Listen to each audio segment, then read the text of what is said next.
मेरे प्रिय आत्मन,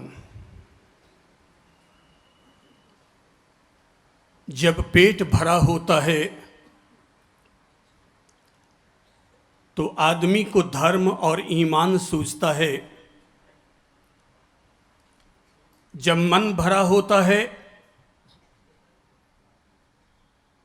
तो दर्शन और विज्ञान सूझता है।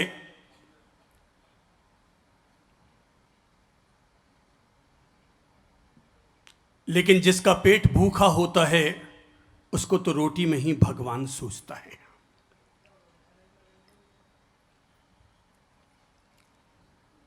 आज न जाने क्यों ऐसा दिल कर रहा है कि आप सब लोगों को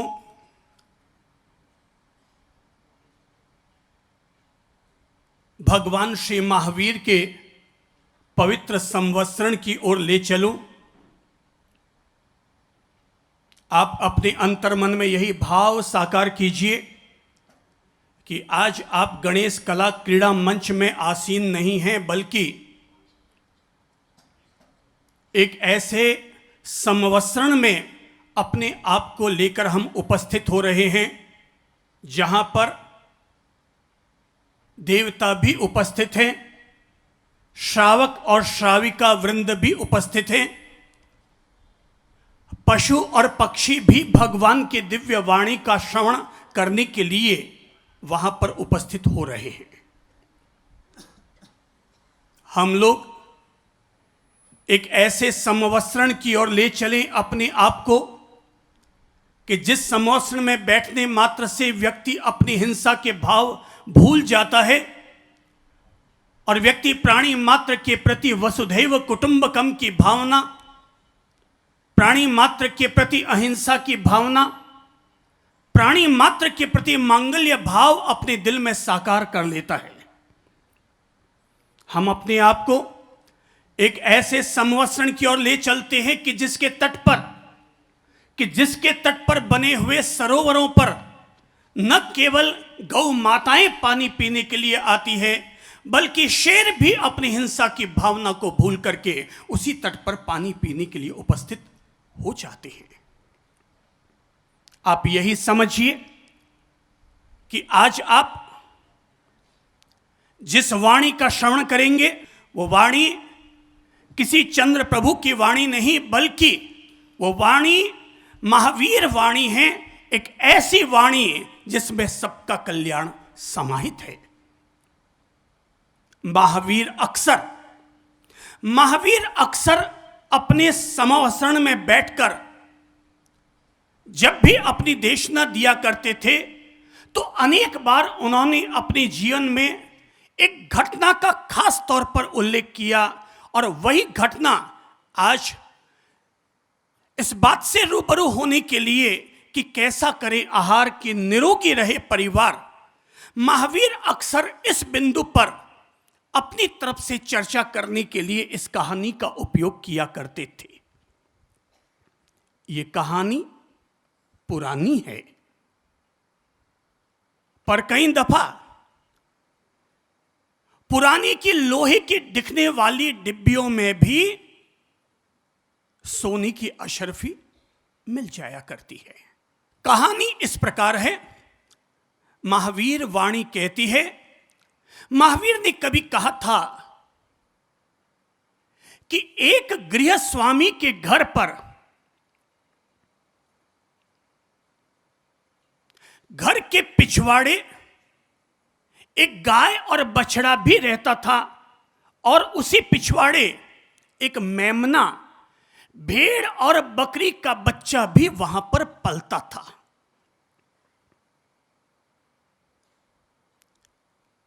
गाय और बछड़ा, उन्हें खाने के लिए केवल मामूली सी घास मिलती थी। बरसाती मौसम हो तो हरी घास भी मिल जाया करती थी, पर अक्सर सूखी घास खाने को मिलती। सभी लोग ध्यान से सुनिएगा, क्योंकि ये वाणी आज की वाणी महावीर वाणी है।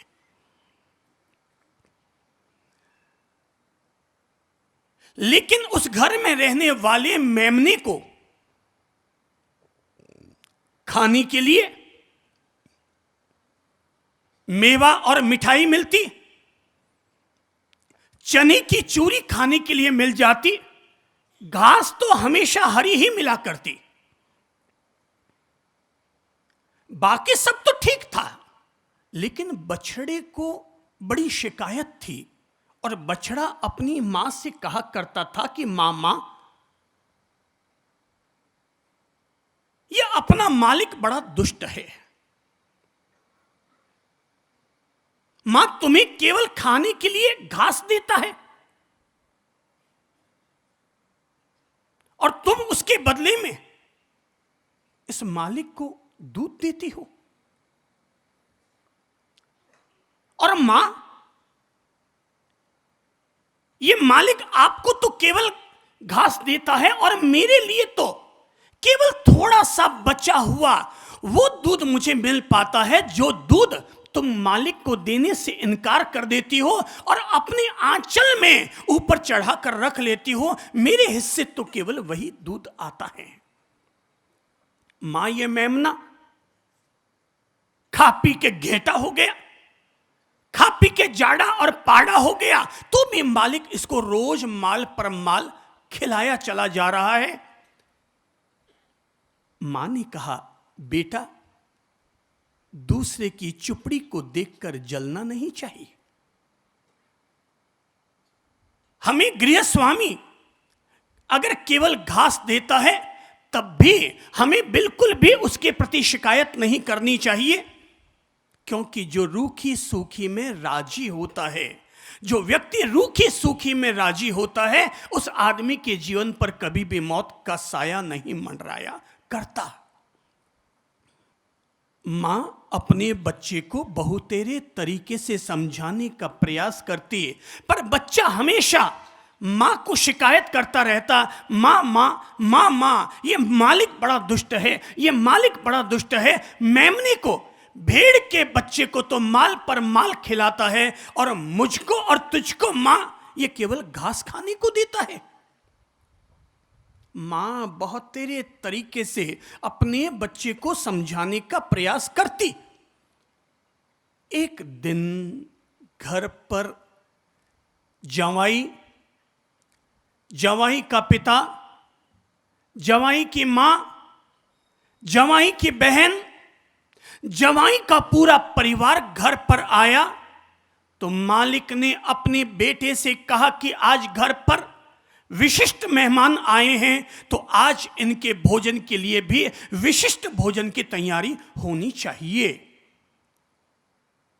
और विशिष्ट भोजन की तैयारी के लिए बेटा हाथ में बड़ा सा छुरा लेकर बाड़ी की तरफ आया।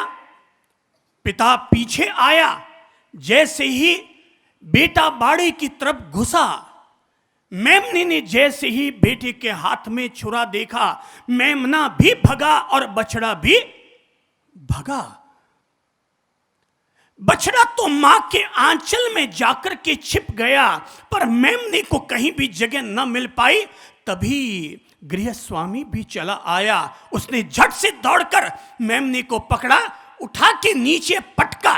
मेमने को उठाकर नीचे पटका, अपना घुटना उसकी छाती पर रखा और बेटे ने झट से कटार चला दी, तलवार चला दी, छुरा चल पड़ा। खून की बौछारें उछली। बछड़ी के सिर पर भी मेमने के खून की बूंदें उछली, गाय पर भी गिरी। पूरे बाड़े में खून खून हो गया। गृह स्वामी ने मेमने की खाल उतारी और मेहमानों के आतिथ्य सत्कार के लिए मेमने का मांस अपने घर के अंदर ले गया। बछड़ा बिल्कुल कांप चुका था, उससे तो हिला भी नहीं जा रहा था। मां ने बछड़ी के पीठ को चाटा और चाटकर कहा, बेटा तू मत घबरा, बेटा तू मत घबरा। बोले, मां मां मुझे बचाओ मां, क्योंकि ये गृह स्वामी मुझे भी मार देगा। मां ने कहा, बेटा तू मत घबरा, क्योंकि जो व्यक्ति संयमित और सात्विक आहार लेते हैं उन पर कोई भी व्यक्ति हानि नहीं पहुंचा सकता। उस पर तो यमराज आकर भी उसे नुकसान नहीं पहुंचा सकते। और तब मां ने अपने बेटे को केवल 2-4 बातें समझाई और समझाकर मां तो चुप हो गई। पर महावीर वाणी में अक्सर इस घटना का उल्लेख करते हुए कहा गया है कि जो भी व्यक्ति अपने जीवन में संयमित सात्विक आहार लिया करता है उस आदमी को वैसे ही सुरक्षा मिलती है जैसे गाय के बछड़े को जीवन दान प्राप्त होता है। और जो व्यक्ति अपने जीवन में गरिष्ठ, जो व्यक्ति अपने जीवन में साठा गांठा माल खाया करता है, अंततः यमराज के द्वारा उसकी वही हालत हुआ करती है जो कि मेमने की हुई थी। आज जब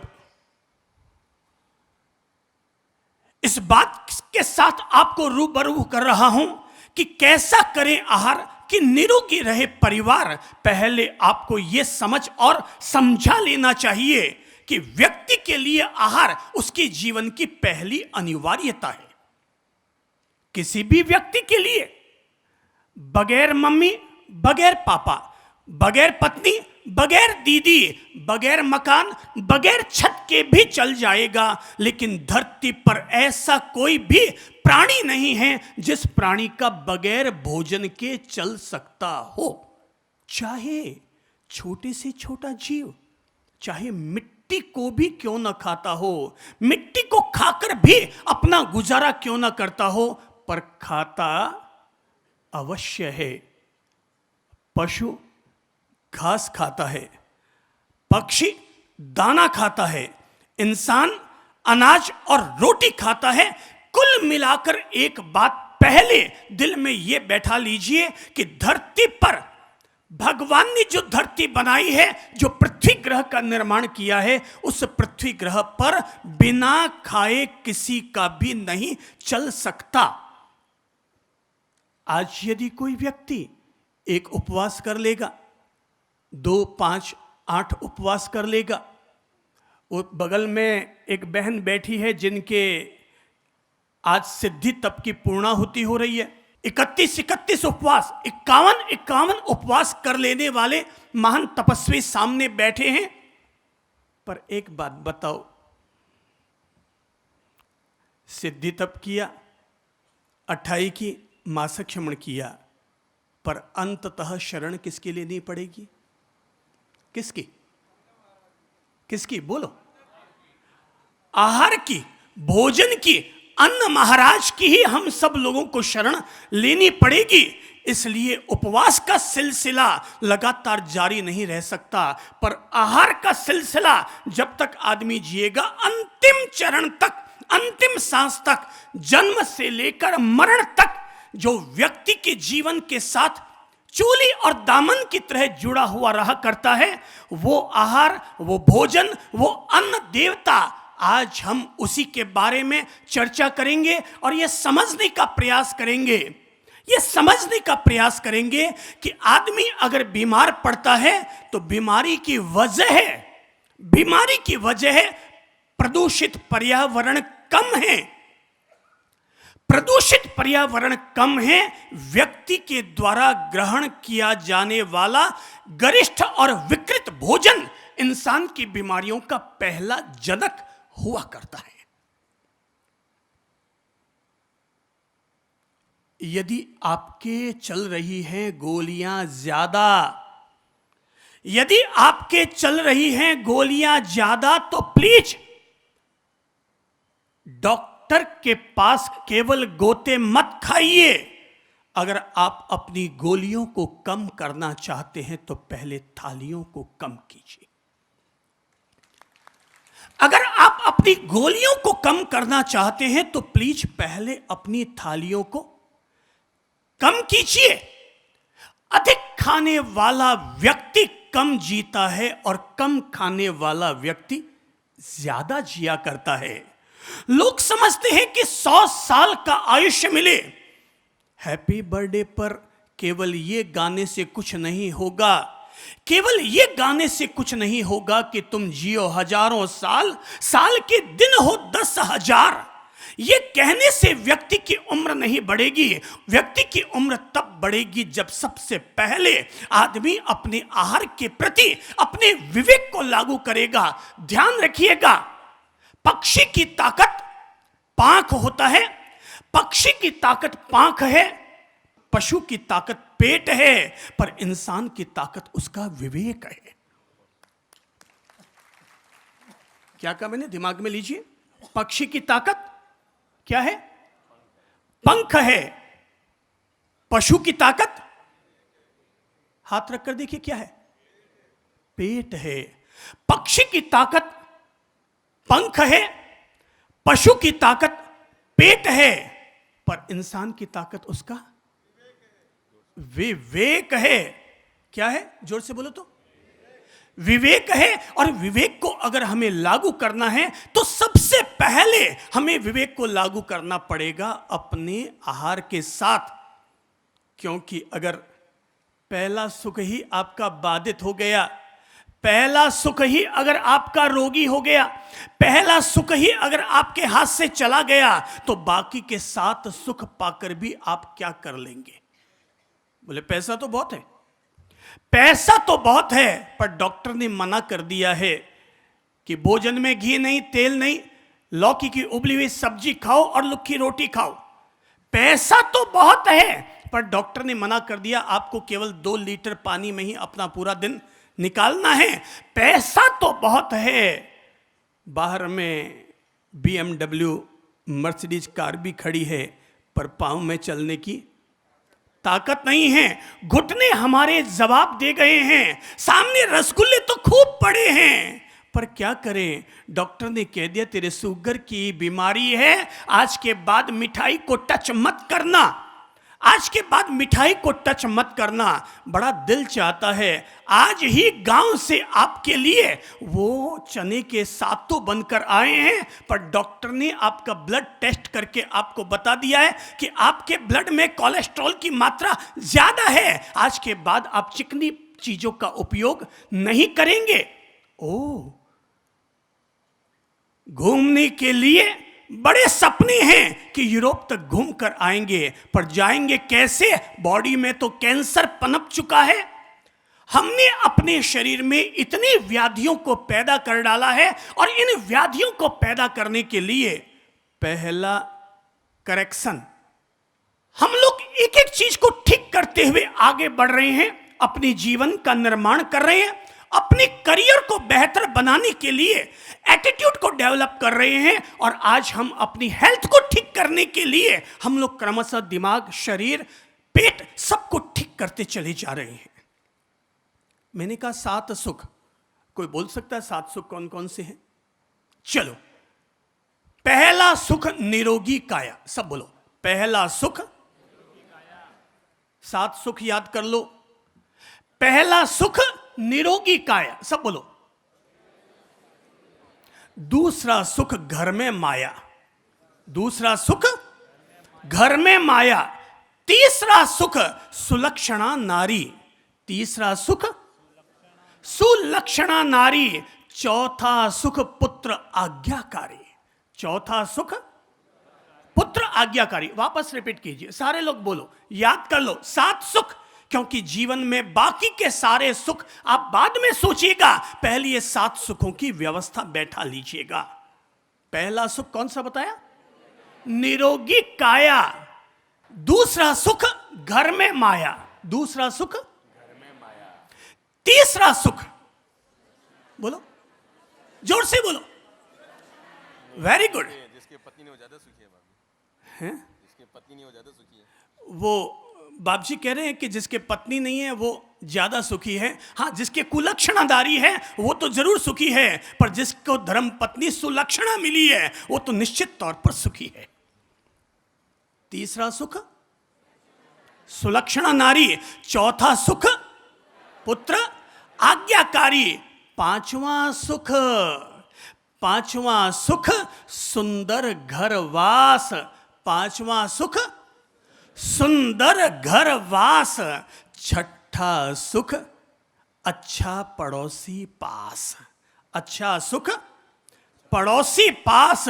सातवां सुख मित्र घनेरे, सातवां सुख मित्र घनेरे। भाई यही है सात सुख अनेरे, यही है सात सुख अनेरे। और पहला सुख क्या है? पहला सुख, जोर से बोलो तो पीछे तक। पहला सुख,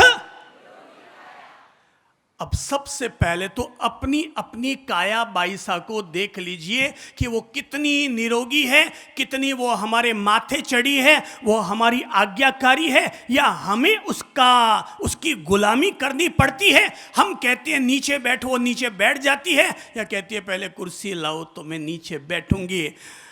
मम्मी जी कहती है बेटा ये बाजार से सामान ले आओ, बोले स्कूटर आएगा तो लेके आऊंगा। अगर ये देख लो पहला सुख हमारे हाथ में है या नहीं है, और अगर नहीं है तो अब हमें अपनी काया को ठीक करना होगा। हम आत्मा की बातें करेंगे, हम आत्मा परमात्मा मुक्ति और निर्वाण की बातें करेंगे, उस पथ पर भी अपने कदम आगे बढ़ाएंगे। पर पहले किसका करेक्शन करना होगा? निरोगी काया।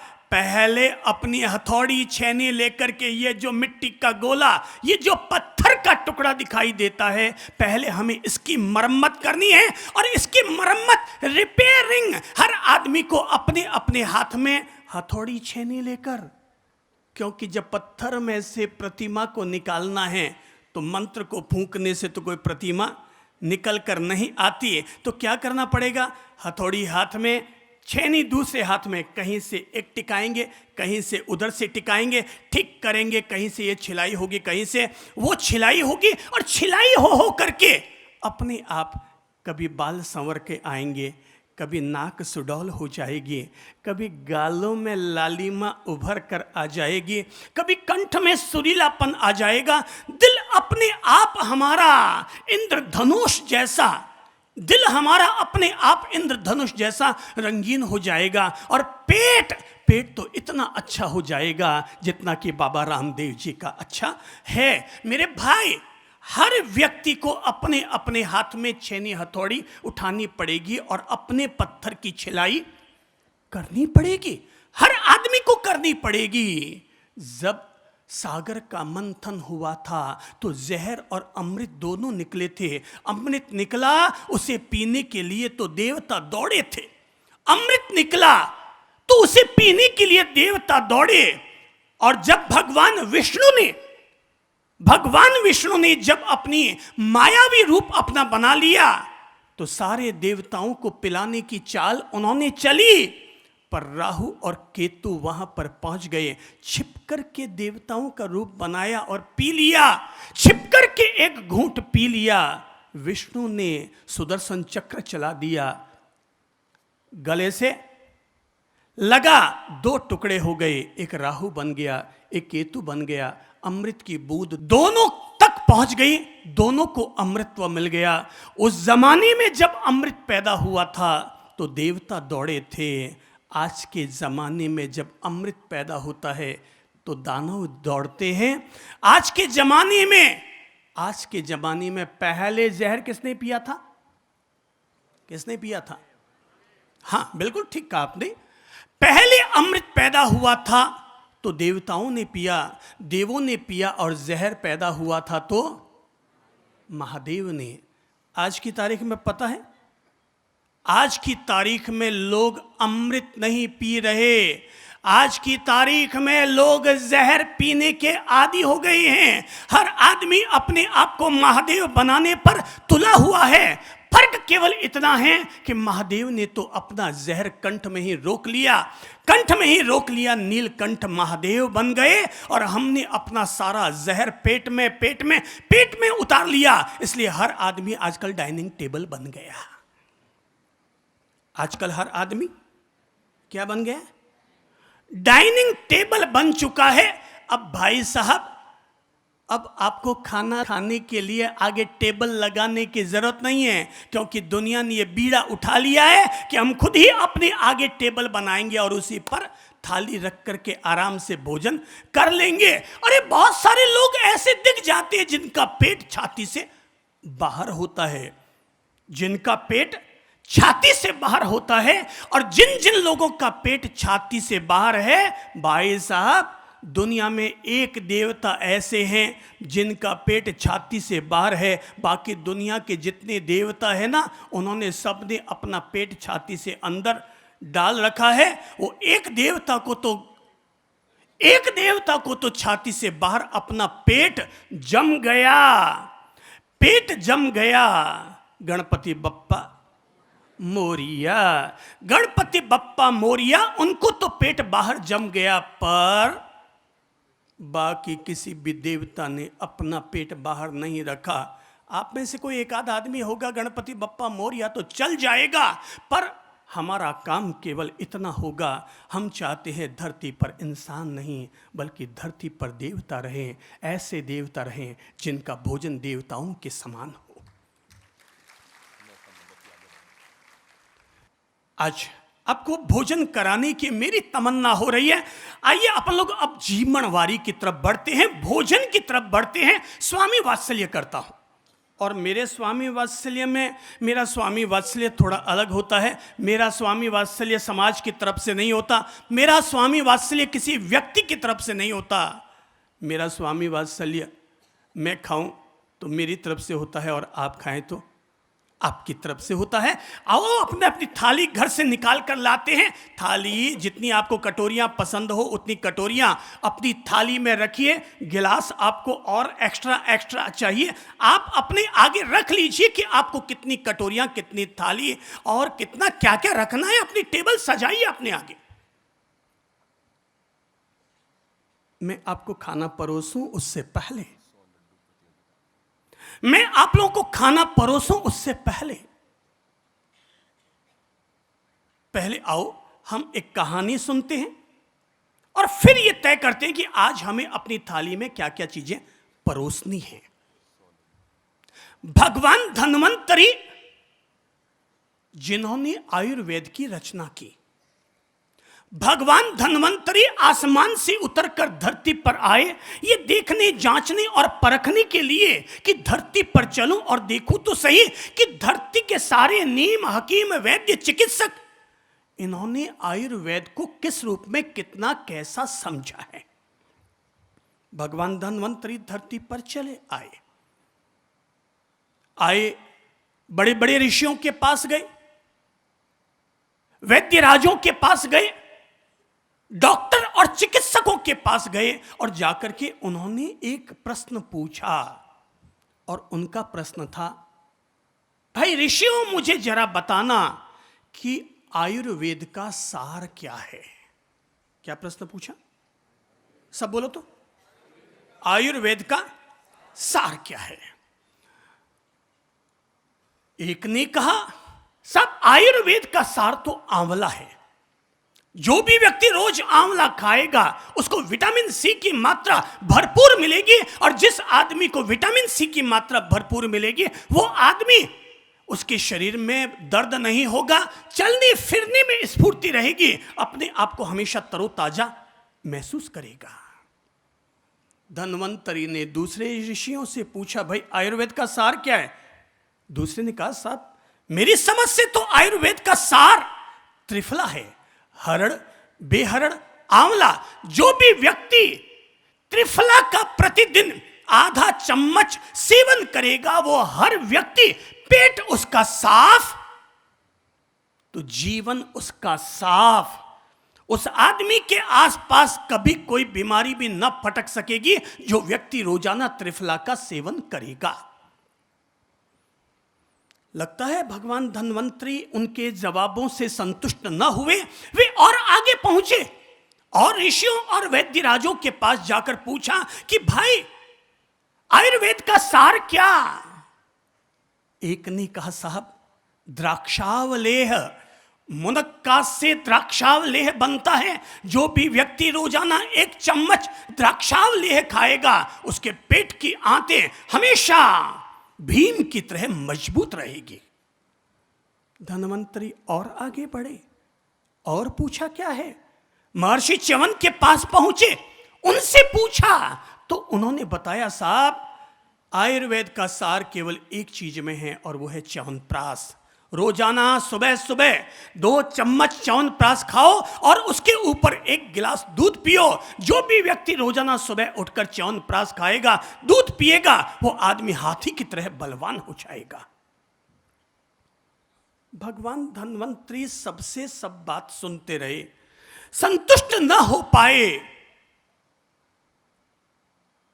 उन्होंने सारे ऋषियों को एकत्रित किया और कहा क्या मैंने आयुर्वेद इसलिए बनाया है कि तुम लोगों ने आयुर्वेद का मतलब केवल दवा, औषधि और उपचार से ही जोड़ा? इसका मतलब तो यह हुआ कि तुम लोगों ने हमारे शरीर को, मानव शरीर को केवल औषधि के आधार पर ही जीवित रहने का आधार बना दिया। औषधि तो मजबूरी का नाम महात्मा गांधी। औषधि तो तब लो जब आपके पास अन्य कोई साधन न बच पाए। आखिर वे चलते चलते भगवान धन्वंतरी महर्षि चरक के पास पहुंचे और चरक से जाकर यही प्रश्न पूछा कि आयुर्वेद का सार क्या है। महर्षि चरक ने अपनी समाधि से अपनी आंख खोली और आंख खोलकर भगवान धन्वंतरी को जो जवाब दिया, हम भोजन करें उससे पहले प्लीज सभी लोग इस जवाब को अपने दिल दिमाग ठेठ गहराई तक अंदर जाने दीजिए। और जवाब यह दिया कि भगवान, मेरा अनुभव मुझे यह बताता है कि आयुर्वेद का सार केवल 3 अक्षरों में है। आयुर्वेद का सार केवल 3 अक्षरों में है। और तब महर्षि चरक ने 3 शब्द कहे, हित, रित, मित। क्या क्या शब्द हैं? पहले दिमाग में लो, क्या क्या है? जोर से बोलो। हित, दूसरा रित और तीसरा मित। हित, रित, मित। भगवान धन्वंतरी ने कहा तुम क्या कहना चाहते हो? हित, रित, मित के द्वारा तुम कहना क्या चाहते हो? चरक ने कहा भगवान, मैं ये कहना चाहता हूं जो व्यक्ति हितकारी भोजन करेगा, जो व्यक्ति ऋतु के अनुसार भोजन करेगा, जो व्यक्ति सीमित परिमित मात्रा में भोजन करेगा, वो व्यक्ति पूरे 100 साल का दीर्घायुष्य प्राप्त करेगा।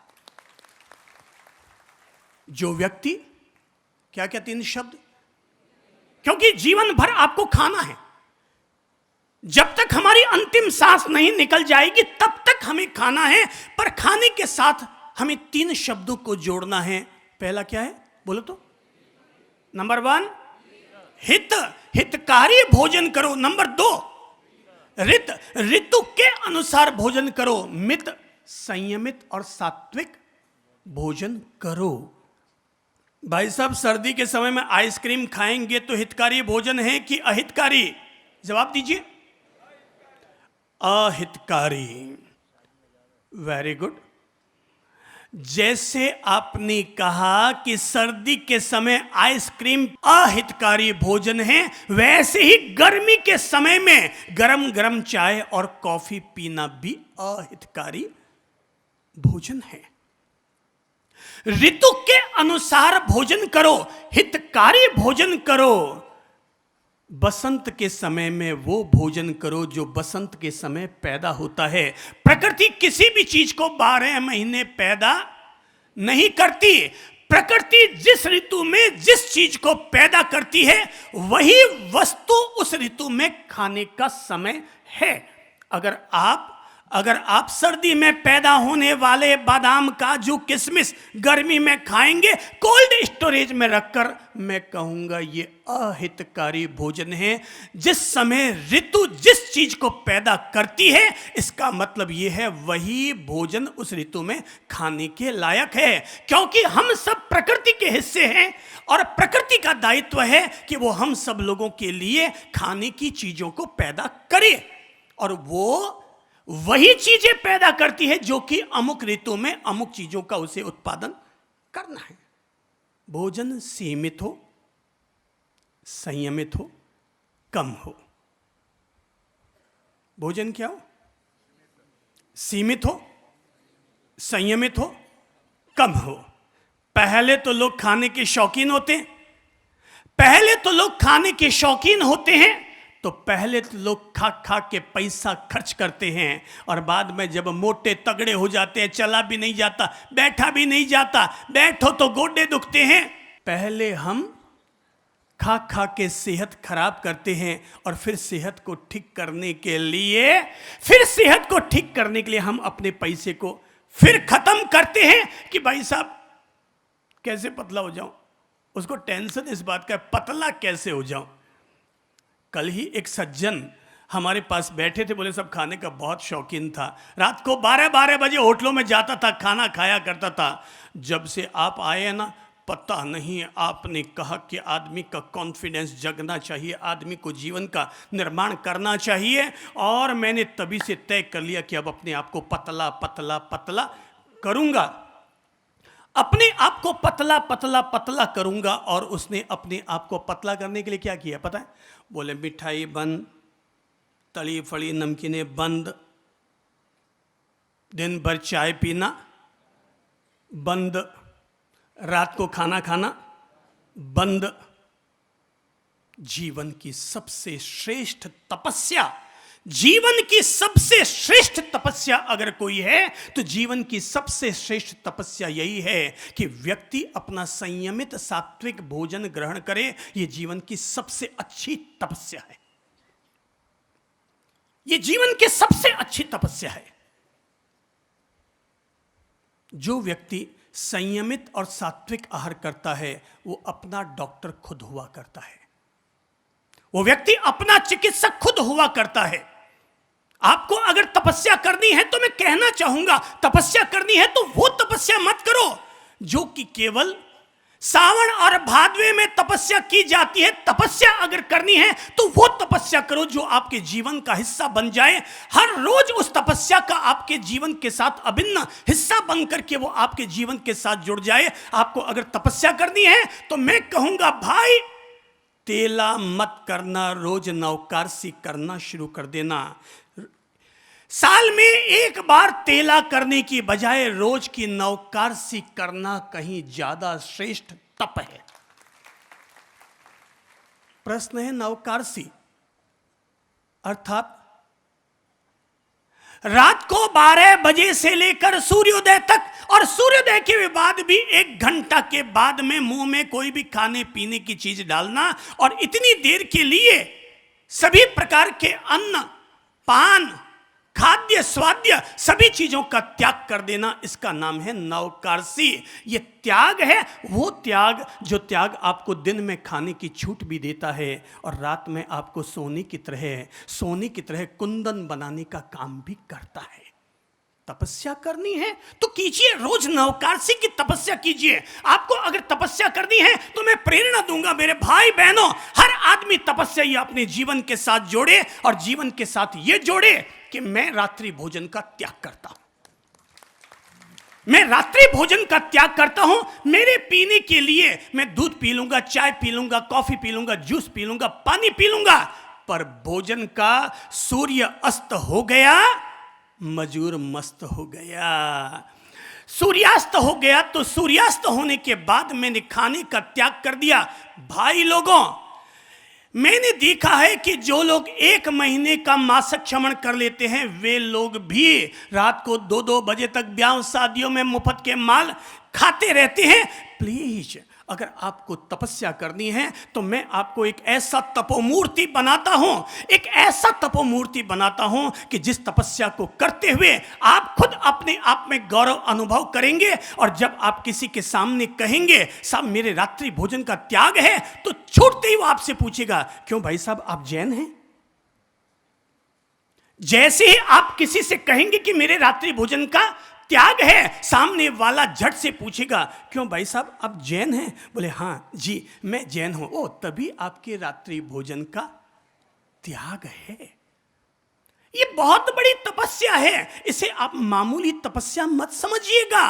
खाते पीते भी मोक्ष के पथ का अनुयायी बन जाना, यही है वो तपस्या जो आदमी को नवकार से और रात्रि भोजन का त्याग करने की प्रेरणा देता है। मेरे भाई बहनों, आज मन बनाओ, आज मन बनाओ और मन बनाकर अपने आप को प्रेरणा दो, अपने आप को धार्मिक और आध्यात्मिक प्रेरणा दो। और प्रेरणा ये दो कि आज के बाद मैं सूर्यास्त के बाद खाना खाना बंद करता हूं। आज के बाद मैं सूर्यास्त के बाद खाना खाना बंद करता हूं। चलिए मैं एक बात पूछूंगा आप में से, आज उपवास किसके है? हाथ खड़ा करके बताइए तो, आज उपवास किसके है? वो पीछे खड़ी, हाथ खड़ा किया, चलो खड़े हो बहन। और किसके? आपके हैं, चलो स्टैंड अप।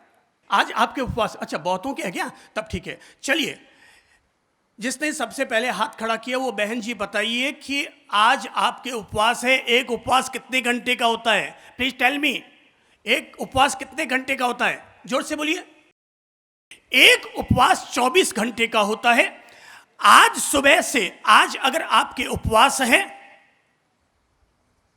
आज अगर आपके उपवास है, आज दिन भर आपने खाना नहीं लिया, आज रात भर आपने खाना नहीं लिया, आपके 24 घंटे का उपवास हुआ। आप में से कौन व्यक्ति है जो रात को खाना नहीं खाता है? हाथ खड़ा कीजिए। Okay, very good. ये जो आगे बैठे हैं वो हाथ खड़े होइए तो, कौन है जो रात को नहीं खाना खाते? खड़े होइए तो। हाँ, वेरी गुड। आप रात को खाना नहीं खाते कोई भी लोग? वेरी गुड, वेरी गुड, बहुत सुंदर। मैं आपसे पूछूंगा, रात को अगर आपने खाना नहीं खाया तो कितने घंटे का त्याग हुआ? 12 घंटे का। मैं आपको केवल जीवन का ये त्याग और तप आपके जीवन को प्रेरणा दूंगा, और प्रेरणा ये दूंगा, अगर कोई व्यक्ति एक उपवास करता है, वो 24 घंटे का त्याग करता है, मैं कहूंगा अगर आप आज की रात आपने खाना नहीं खाया, 12 घंटे आज का त्याग हुआ, और कल की रात भी आपने खाना नहीं खाया, तो कल की रात का 12 घंटे का त्याग हुआ। कल के 12 घंटे और आज के 12 घंटे मिलकर के एक उपवास का फल आपको प्राप्त हो गया। जो व्यक्ति रात्रि भोजन नहीं करता, वो व्यक्ति प्रति वर्ष 6 महीने के उपवास का फल प्राप्त करता है। जो व्यक्ति, देखिए हम लोग बहुत सरल धर्म जीते हैं, सरल धर्म बताते हैं, और सरल धर्म ये है कि जो व्यक्ति रात्रि को भोजन नहीं करता उसको कितने महीने का उपवास का फल मिला? साल भर में? जोर से बोलो तो। 6 महीने का। भाई साहब, खाने के लिए कितना चाहिए आपको? आदमी सुबह उठता है, उठते ही खाऊं खाऊं खाऊं। बेचारा एक 8 साल का बच्चा रोए सुबह उठते ही, मम्मी भूख लग गई, बात समझ में आती है। 50 साल का व्यक्ति भी सुबह उठते ही चाय पी रहा है, सुबह उठते ही उसको खारी चाहिए, सुबह उठते ही उसको बिस्किट चाहिए। उठा नहीं है, कुरला किया नहीं है, और मुंह में सबसे पहले चाय चाहिए। अगर भाई साहब ऐसे ही करते रहेंगे ना, ऐसे ही अगर खाते रहेंगे, तो फिर क्या हो जाएंगे? फिर कैसे हो जाएंगे? फिर क्या हो जाएंगे? वही डाइनिंग टेबल। खाना 3 प्रकार का, सात्विक, राजसिक, तामसिक। अब थाली में खाना परोस रहा हूं। पहला कौन सा खाना? सब बोलिए तो। सात्विक, दूसरा राजसिक, और तीसरा तामसिक। अब मैं आपसे एक एक का जवाब लेता हूं, और आप खुद बता दीजिएगा कि कौन सा खाना सात्विक है, कौन सा राजसिक है और कौन सा तामसिक है। आपने अपने घर में एकासना किया,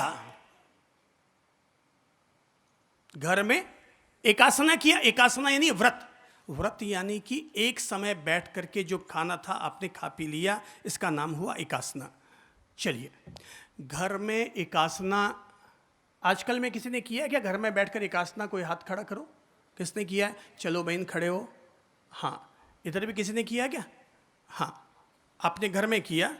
चलिए खड़े होइए भाई साहब। अब अपन लोग बस अब खाना शुरू कर रहे हैं, थोड़ा खाना है तो इसलिए एंजॉय तो करनी पड़ेगी ना। भाई साहब, आपने कब किया एकासना घर में? सब लोग ध्यान से सुनिएगा। सुबह 11 बजे करता हूँ। 11 बजे करते हैं। कहाँ किया? घर पे। घर पे। अच्छा, आपने यहाँ दादाबाड़ी में किसने एकासना किया क्या? किसने किया? आजकल परसों में किसने किया क्या? हाथ खड़ा करो तो। किसने किया? आपने दादाबाड़ी में किया। चलिए आप दादाबाड़ी वाले इधर आ जाइए, चलिए पास में आ जाओ बहन। ठीक है, अब सुनते हैं अपन कौन सा भोजन सात्विक, कौन सा भोजन राजसिक, कौन सा भोजन तामसिक। बाबा जी वो थोड़ा इधर नहीं आ रहे हैं, बहन जी के पांव दुखते हैं, आप इधर आ जाइए बाबा जी। हाँ प्रभु जी आप इधर आ जाइए। हाँ जी, चलिए एक बात बताइए, आपने कल एकासना किया, उसमें क्या क्या खाना खाया बताइए। रोटी सब्जी और चावल। रोटी सब्जी और चावल। रोटी कितनी खाई? 2। चावल सब्जियां कितनी थी? 2। क्या क्या थी? पापड़ की सब्जी और राबड़ी की सब्जी। अच्छा, कल चतुर्दशी थी इसलिए। ठीक है, इन्होंने कल 2 सब्जी खाई, चतुर्दशी थी, एक राबड़ी की और एक पापड़ की। ठीक है, चावल खाया। दाल थी क्या? दाल थी ना, सब दाल थी। तो आपने बताया ही नहीं, घर की इज्जत नहीं रखते आप। भूल गया। ठीक है। अच्छा, सिका हुआ पापड़ था क्या? हाँ? सिका हुआ पापड़ भी था क्या? आधा था। आधा था। ठीक है, आधा था सिका हुआ पापड़, आधा था। मिठाइयाँ क्या क्या थी? मिठाई नहीं लेता हूँ। मिठाई नहीं थी? बहुत कम लेता हूँ। अच्छा, बहुत कम लेते हैं। मिठाइयाँ नहीं थी? नहीं, मिठाई नहीं थी इसलिए नहीं ली या? नहीं, कम लेता हूँ बाबा जी। अच्छा, वैसे मिठाई होती तो लेते। हाँ, लेना है। हाँ, फिर तो लेना ही था। अच्छा, नमकीन क्या क्या थी? नमकीन भजिए थे। भजिए थे। ठीक है। अच्छा, अब धीरे धीरे निकल के आ रहा है, घर की इज्जत रखनी पड़ेगी ना। चलिए, हाँ बहन जी, किसने किया दादाबाड़ी में एकासना? आपने किया। चलिए बताइए, एकासना में क्या क्या था? खीर खाई थी। खीर खाई थी। एक रोटी मूंग। मिठाइयाँ क्या क्या थी? खीर ही थी। खीर थी और रोटी मूंग और क्या क्या था बताइए तो सही। भोजन में क्या क्या था या मैंने क्या क्या खाया? हाँ, दोनों ही बता दीजिए ना। 3 सब्जियां थी। 3 सब्जियां थी। हाँ, मैंने एक ही ली, मूंग की सब्जी। आपने एक ही ली, अच्छी बात है। और क्या थी? खीर थी। खीर थी और सेके हुए मूंगफली चना। मूंगफली चना, सेके हुए बादाम। कचौरी थी। कचौड़ी थी। मैंने अच्छा, नहीं। आपने नहीं खाई। ओके, आपने भोजन किया, आपने भोजन किया घर में। अब सब लोग याद कीजिए, कल जब आप सब लोगों ने भोजन किया क्या क्या था, अब याद कीजिएगा। सात्विक, राजसिक, तामसिक। आपने भोजन किया, भोजन में एक रोटी थी, 2 तरह की सब्जी थी, दाल चावल था। आपने खाना खाया, खा के खड़े हो गए। कहीं आप शादी में गए, वहां पर 4 तरह की मिठाइयां थी, 3 तरह के नमकीन थे, आइसक्रीम, कॉफी, थम्स अप, अगड़म बगड़म। क्यों भाई सब यहाँ आइटम ज्यादा बनते हैं? अगड़म बगड़म बम्बे बो 80 90 पूरे 100। अगर हम दिन भर का इतना सारा कचरा पचरा खाएंगे तो ऐसा ही तो होगा अगड़म बगड़म। और होगा क्या? हमारे पेट का हम अगड़म बगड़म ही तो कर रहे हैं। ओ भाई साहब, अगर आप ऐसा भोजन करते हैं जो सुपाच्य है, ऐसा भोजन अगर आप करते हैं कि जिसको खाने के बाद आपकी मनोवृत्तियां आपके नियंत्रण में रहती है, आपकी मनोवृत्तियां गुस्सैल प्रकृति की नहीं होती, भड़कीली नहीं होती, भड़ास भरी नहीं होती, वो भोजन हो गया सात्विक। और जिस भोजन को पचाना ही भारी पड़ रहा है, शादी का भोजन कितना दिन खा सकते हैं कोई आदमी बताओ तो? शादी वाला भोजन कितने दिन खा सकते हैं? यहाँ आगे बैठे हुए सारे लोग बोलो तो। हैं? 1 दिन 2 दिन, तीसरे दिन क्या इच्छा होगी 2 दिन शादी में खाने के बाद? हैं? क्या खाएंगे? घर का खाना खाएंगे। भाई साहब, घर का खाना हमेशा सात्विक होता है। घर का खाना हमेशा सात्विक होता है। शादी विवाह और रसोइयों के हाथ का बना हुआ खाना हमेशा राजसिक होता है, क्योंकि उनके बाप का तो माल जाता नहीं, इसलिए वो खूब घी तेल मसाले खूब डालते रहते हैं। और तीसरा आहार होता है तामसिक। जो लोग नॉन वेज खाते हैं, जो लोग नॉन वेज खाते हैं, उनका भोजन तामसिक हो जाया करता है। मेरे भाई बहनों, हमारा भोजन तामसिक ना हो तामसिक से राजसिक भोजन करना ज्यादा श्रेष्ठ है, और राजसिक से भी सात्विक भोजन करना उससे भी ज्यादा श्रेष्ठ है। लोग चाहते हैं उनके मां बाप की स्मृति में अस्पताल बनाए जाएं। मैं कहूंगा भाई साहब, अगर आप अस्पताल बनाना चाहते हैं तो मैं कहूंगा अच्छा होगा आप अस्पताल बनाने की बजाय समाज में यह अलग जगाइए कि भोजन हमेशा सात्विक होना चाहिए। आपको अस्पतालों के चक्कर काटने की जरूरत भी नहीं रहेगी। अस्पतालों के चक्कर काटने की जरूरत नहीं रहेगी यदि हम लोग सात्विक आहार लेंगे तो। वेज, नॉन वेज, ऐसा आहार मत कीजिए, ऐसा आहार मत कीजिए जिस आहार को करने से हमारा तो पोषण हो पर किसी और का शोषण हो।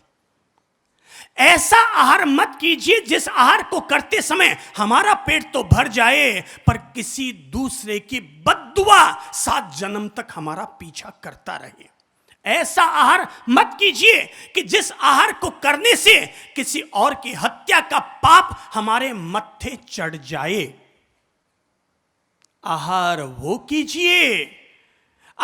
कीजिए कि जिससे आपका तो पोषण हो जाए पर हमारे द्वारा किसी और की हत्या का पाप हमारे मत्थे न चढ़ जाए। हमारा भोजन ऐसा हो जिसमें अहिंसा की ताकत हो, हमारा भोजन ऐसा हो जिसमें अहिंसा की ताकत हो, हमारा भोजन ऐसा हो जिसमें अपरिग्रह की आभा हो, हमारा भोजन ऐसा हो जिसमें सात्विकता की सुवास हो। वो भोजन मत करना कभी भी। यहां पर अगर कोई भी महानुभाव ऐसे बैठे हैं तो मैं ऐसे सभी भाइयों से और संपूर्ण भारतवासियों से अनुरोध करूंगा कि ऐ मेरे भाई बहनों, भगवान ने जैसे तुम्हें जीने का अधिकार दिया है वैसे ही पशु और पक्षियों को भी उतना ही जीने का अधिकार दिया है। उनको भी उतना ही जीने का अधिकार दिया गया है।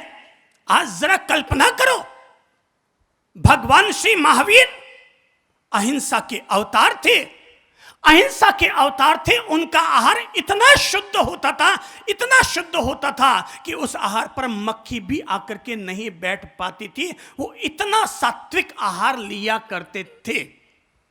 भगवान श्री राम, जिस राम की हम पूजा करते हैं, राम की पूजा करने वालों से अनुरोध करूंगा कि राम चाहते तो जंगलों में पशुओं का ढेर रोजाना इकट्ठा कर सकते थे, पर उन्होंने पशुओं का ढेर इकट्ठा नहीं किया बल्कि शबरी के बेर खाए थे। उनकी आत्मा शबरी के बेर खा करके प्रसन्न हुई थी। भगवान श्री कृष्ण गौ माता के ऐसे महान संरक्षक बन गए कि आज धरती पर जितनी गौ माताएं हैं, अगर गौ माता धरती पर है तो यह भगवान श्री कृष्ण का वरदान है। उन्होंने दुर्योधन के 56 भोगों का त्याग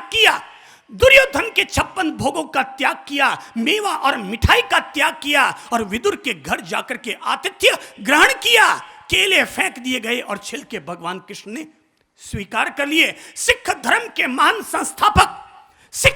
महान संस्थापक गुरु नानक शुद्ध शाकाहारी थे। रामचरितमानस के रचयिता तुलसीदास जी शुद्ध शाकाहारी थे। समाज में क्रांति की पहल करने वाले कबीरदास जी शुद्ध शाकाहारी थे। और तो और दुनिया के महान वैज्ञानिक आइंस्टीन शुद्ध शाकाहारी थे। आप गौरव कीजिएगा, क्योंकि मैं गौरव करता हूं उस व्यक्ति का नाम लेते हुए जिस व्यक्ति ने मुस्लिम घर में जन्म लिया, पर मुस्लिम घर में जन्म लेने के बावजूद देश के राष्ट्रपति पद तक पहुंच गए। पूर्ण शाकाहारी थे डॉक्टर अब्दुल कलाम। पूर्णतः शुद्ध शाकाहारी थे अब्दुल कलाम। देश को आजादी दिलाने वाले महात्मा गांधी थे शुद्ध शाकाहारी।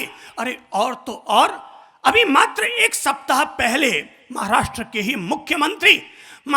ही पूर्व मुख्यमंत्री, पूर्व गृह मंत्री, उनके सचिव, सारे लोग हमारे पास बैठे हुए थे और तब तब हमने उनको अपनी जीवन के साथ शाकाहारी जीवन अपनाने की प्रेरणा दी। शाकाहारी जीवन अपनाने की प्रेरणा दी।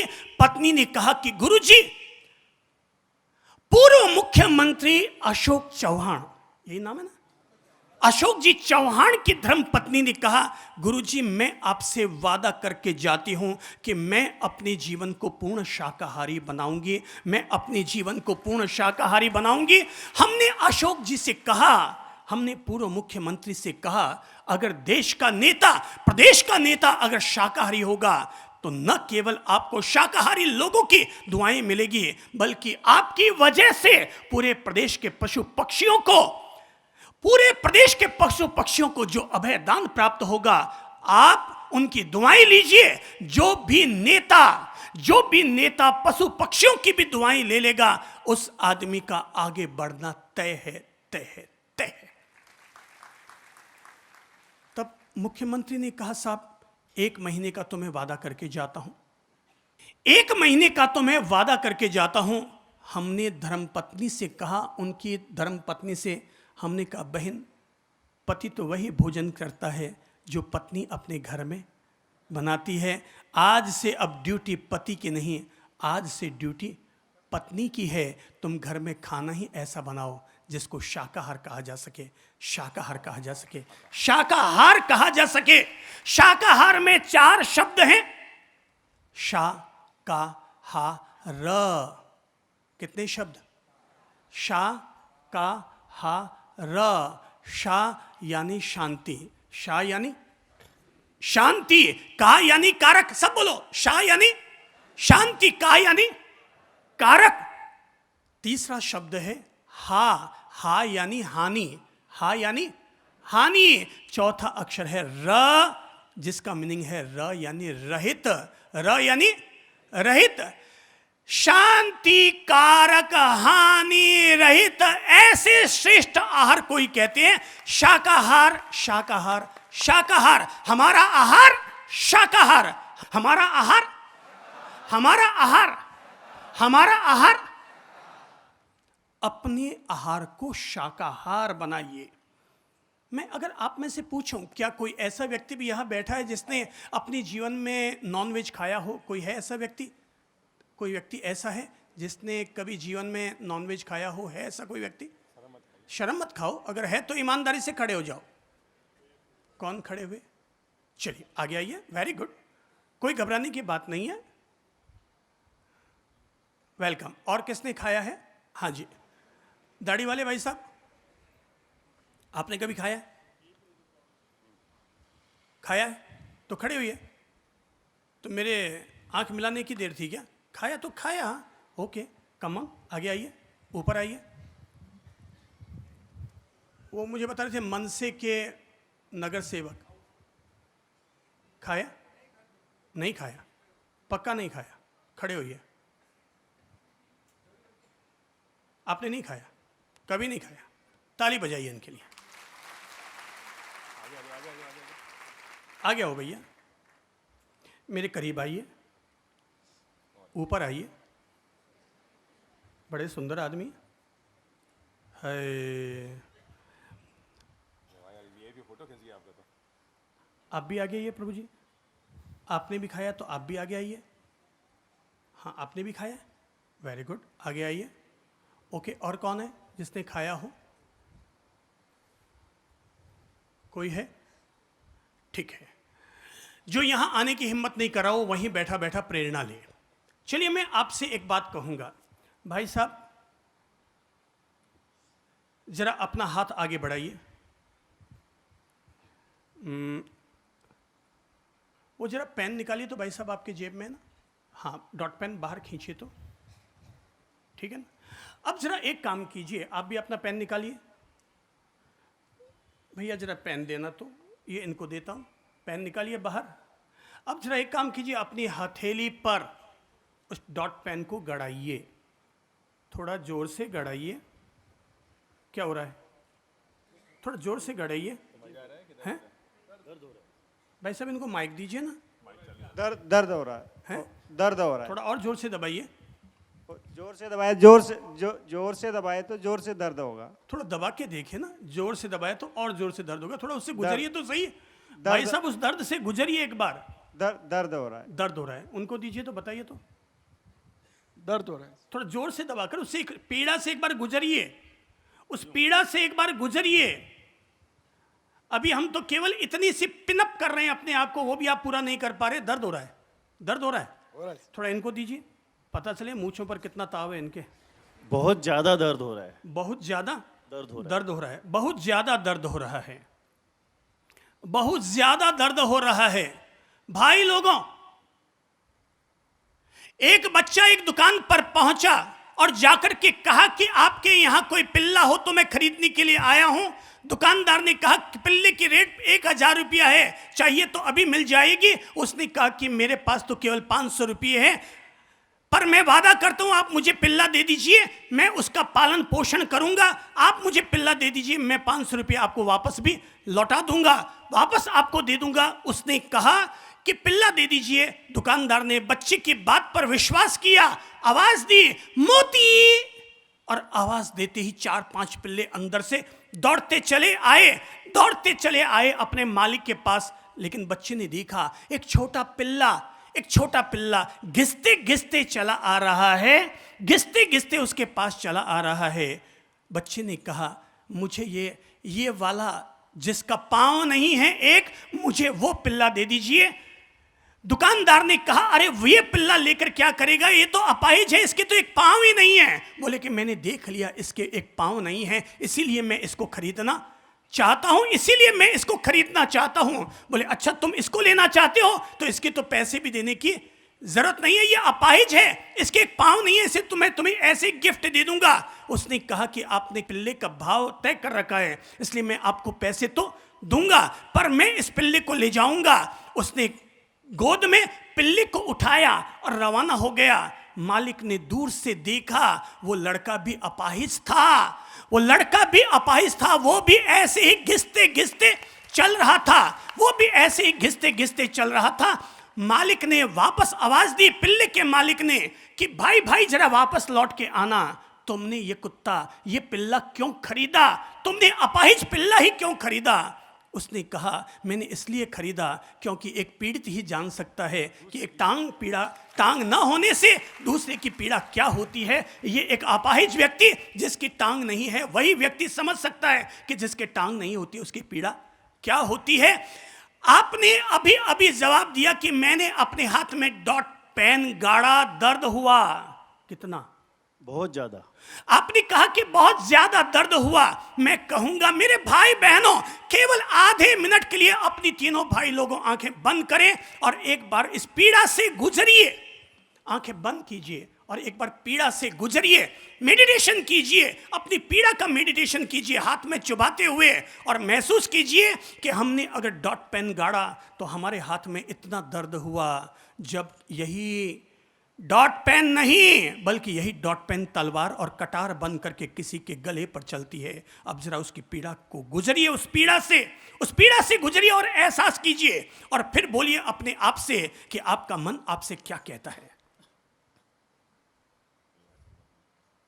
आंख खोलिए और अब बोलिए कि आपका मन आपसे क्या कहता है। ऐसी पीड़ा और किसी को नहीं होना चाहिए। ऐसी पीड़ा और किसी को नहीं होना और किसी को नहीं होना चाहिए। आप लोग क्या कहते हैं?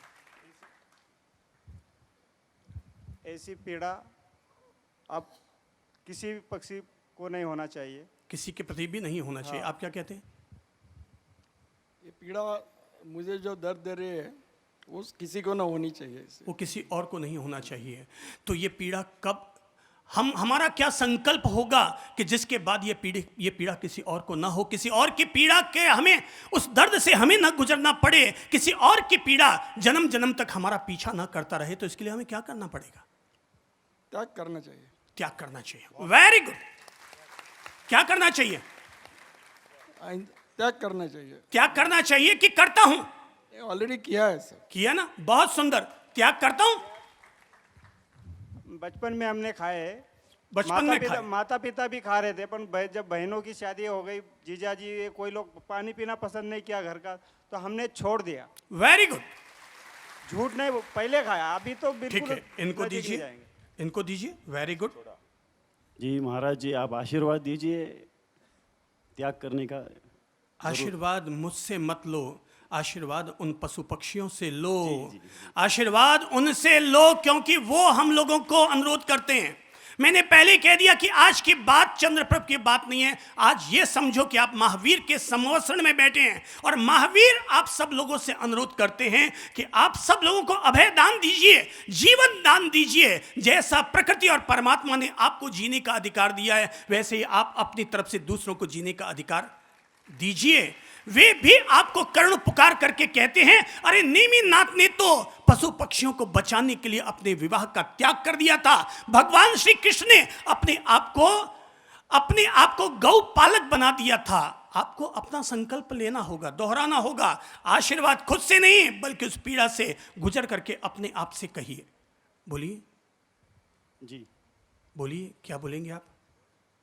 मैं तो आपसे ही आशीर्वाद चाहूँगा। मेरा आशीर्वाद चाहते हैं? जी तो आपको ये आशीर्वाद देता हूं।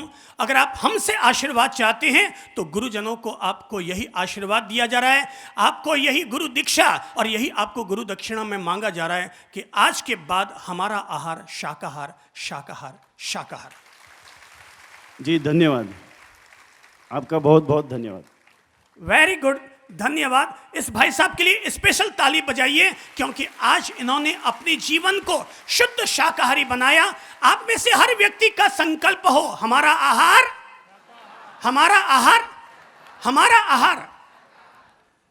गर्व था भारत भूमि को कि महावीर की माता हूं, रामकृष्ण और नानक जैसे वीरों की यश गाथा हूं। कंदमूल खाने वालों से मांसाहारी डरते थे, अरे पौरस जैसे शूरवीर को नमन सिकंदर करते थे।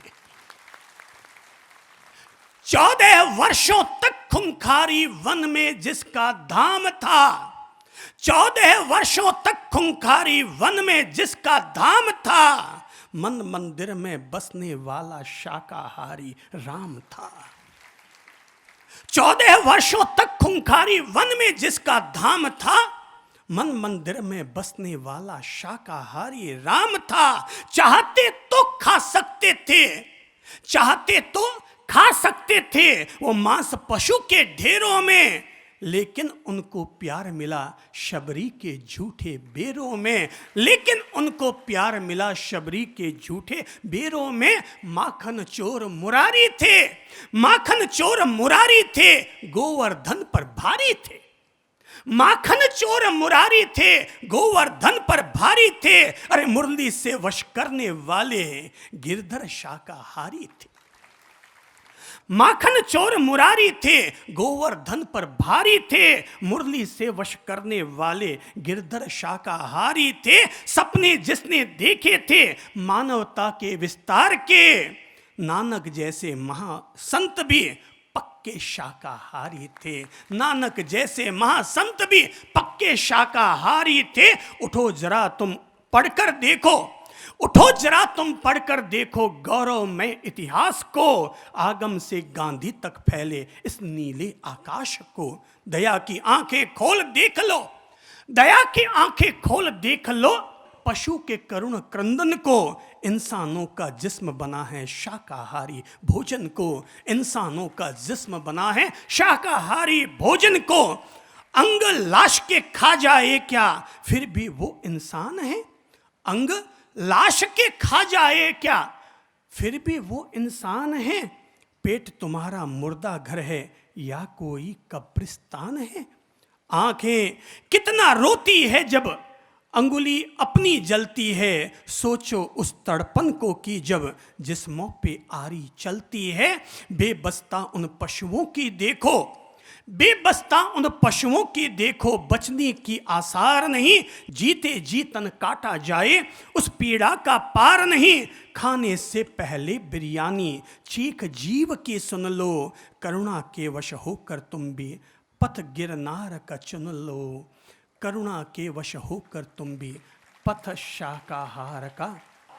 खड़े हो जाइए और खड़े होकर के अपने आप में हाथ जोड़ लीजिए और हाथ जोड़ करके प्रतिज्ञा कीजिए सभी महानुभाव हाथ जोड़ें और हाथ जोड़कर प्रतिज्ञा करें, और प्रतिज्ञा ये करें, हमारा आहार आज से रहेगा। जोर से बोलिए, हमारा आहार आज से रहेगा। हमारा आहार आज से रहेगा शाकाहार। आप न केवल शाकाहार के पोषक बने, बल्कि आप अपनी तरफ से नॉनवेज खाने वाले लोगों को भी शाकाहार की प्रेरणा दीजिए। यदि आपकी प्रेरणा से एक व्यक्ति ने भी अगर नॉनवेज को त्याग करके वेज को अपना लिया, आप में से उस हर व्यक्ति को 68 तीर्थों की यात्रा का पुण्य लाभ प्राप्त हो जाएगा। 68 तीर्थों की यात्रा का पुण्य लाभ उस हर किसी इंसान को प्राप्त हो जाएगा। अपनी ओर से प्रेम पूर्वक इतना ही अनुरोध करता हूं।